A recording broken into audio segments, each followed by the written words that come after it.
हम लोग education line से जुड़े हुए, और एजुकेशन लाइन दुनिया का सबसे अहम लाइन होता है, सबसे अहम रास्ता होता है। और आज के डेट में जितनी अच्छी अच्छी चीजें हैं, जो चीजें ब्रांड हैं, हम ब्रांड को छोड़ करके फैशन की तरफ चल रहे हैं। और फैशन जाय होने वाली चीज होती है, पानी होती है। हम देख लीजिए, कपड़ा है फैशन की तरफ जा रहे हैं, चप्पल है फैशन की तरफ जा रहे हैं, और जिंदगी या लाइफ स्टाइल की जो भी तरीके हैं हम उसके तरफ फैशन की तरफ जा रहे हैं। हमें जो अच्छी चीज है, जो बेहतरीन चीज है, हम उसके तरफ नहीं जा रहे। जिसका कारण और रीजन ये होता है कि आज हम अच्छे नहीं बन पा रहे। अच्छे टीचर होने के बावजूद, अच्छे प्रिंसिपल होने के बावजूद, अच्छे स्कूल और मदरसे होने के बावजूद हमारा किरदार, हमारा इखलाक, हमारी शिक्षा, हमारा इल्म अच्छा नहीं होता। हम इखलाकमंद नहीं होते, हमारा फ्यूचर अच्छा नहीं होता, क्योंकि हमने जो सोचा है वो अच्छा नहीं सोचा। हमने क्या सोचा? हमने ये सोचा कि हमको किसी तरह पढ़ लेना है, इसके लिए हम अच्छा नहीं बन पाते। अगर हम ये सोचते कि हमको अच्छा बनना है, हमारा फ्यूचर अच्छा बनाना है, तो फिर हम अच्छे से पढ़ते और मेहनत भी करते। लेकिन पहले ही दिन में हमने सोच लिया है कि हमको अच्छा नहीं बनना है, इसलिए हम आते हैं और जाते हैं, अपनी फॉर्मेलिटी निभाते हैं और फिर हम अपने घर में चले जाते हैं, शिफ्ट हो जाते हैं। हमें जो वर्क मिलता है वो कंप्लीट किए भी बगैर हम स्कूल या मदरसा पहुंच जाते हैं। अब उस्ताद और टीचर हमारे ऊपर कितना प्रेशर बनाएगा, कितना प्रेशर बनाएगा बताइए।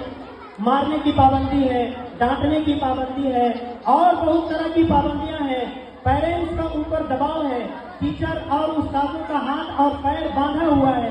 इतना पेरेंट्स का प्रेशर है प्रिंसिपल के ऊपर के मार नहीं सकते, डांट नहीं सकते, खड़ा नहीं कर सकते, मुर्गा नहीं बना सकते, किसी को वापस भेज नहीं सकते। हम पैसा दे रहे हैं ना, आप पढ़ाओ, ये प्रेशर है। इस स्थिति में भी सारे टीचर मिल करके यकसुई होकर के प्रिंसिपल अपने ओहदे को और अपना काम और अपनी सारी चीजों को, जिम्मेदारी को निभाते। एक चीज, मैं एक वाकया, एक कहानी छोटी सी बोल करके और मैं अपनी बात को खत्म करता हूँ।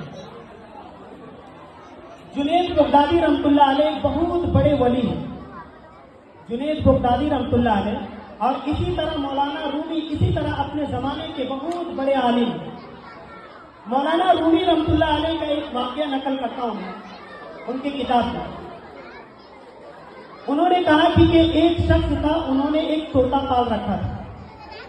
हर आदमी कोई चिड़िया, कोई तोता, कोई खरगोश किसी तरह का पालता है, जिससे उसकी मोहब्बत होती है वो पालता है।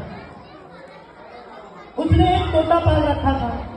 तोता बड़ियों को पाला, सिखाया, पढ़ाया, उसको बड़ा किया, उसको जो जो चीजें सिखाई बोलने के लिए वो बोलने लगा। उसके बाद वो एक दिन बगदाद का सफर कर रहा था। जब तोते के सामने वो शख्स, उसका मालिक पहुंचा और उसने कहा कि मैं बगदाद का सफर कर रहा हूं, मैं एक शहर में जा रहा हूं, मेरे घर में जो भी आएगा उसको अदब से बोल करके उसको बैठाना, क्योंकि तोते को जो समझाया जाता है कि कोई भी मेरे घर में आए तो उसको बैठने के लिए बोलना। तो तोता बोलता है हमारी जबान में, ठीक है बैठिए आप, या बैठो बैठो, समझे क्या नहीं।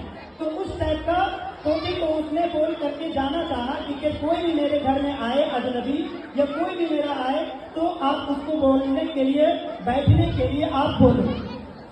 जब ये सारी बातें समझ में आ गई तो तोते जाते समय तोता ने अपने मालिक से पूछा कि आप कहाँ जा रहे हैं। तो उसने कहा कि मैं बगदाद शहर जा रहा हूँ। तो जब ये बातें जब उसने सुना तोते ने, तो कहा कि आप जब वहाँ जा रहे हैं तो एक जगह है, वहाँ पर एक पेड़ रहता है, उस पेड़ में मेरा गुरुजी यानी मेरा उस्ताद रहता है, जो एक बूढ़ा तोता है, आप उससे भेंट कर लीजिएगा, मुलाकात कर लीजिएगा, और मुलाकात करने के बाद आप इतना ही कहिएगा कि आपका वो चेला जो मेरे पास है वो बहुत बढ़िया से है, खैरियत से है, इसलिए उसने आपको सलाम भेजा है अपने अच्छाई और खैरियत के लिए। मुझे कहा है मैं उसका पैगाम पहुंचा देता हूँ।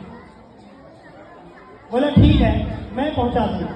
बेचारा उसका मालिक गया बगदाद। जाने के बाद अपने काम से फारिग होकर के उस जगह पे पहुंचा तो देखा कि वहां पर एक पेड़ है जो बहुत ही बड़ा विशाल है, बहुत बड़ा है।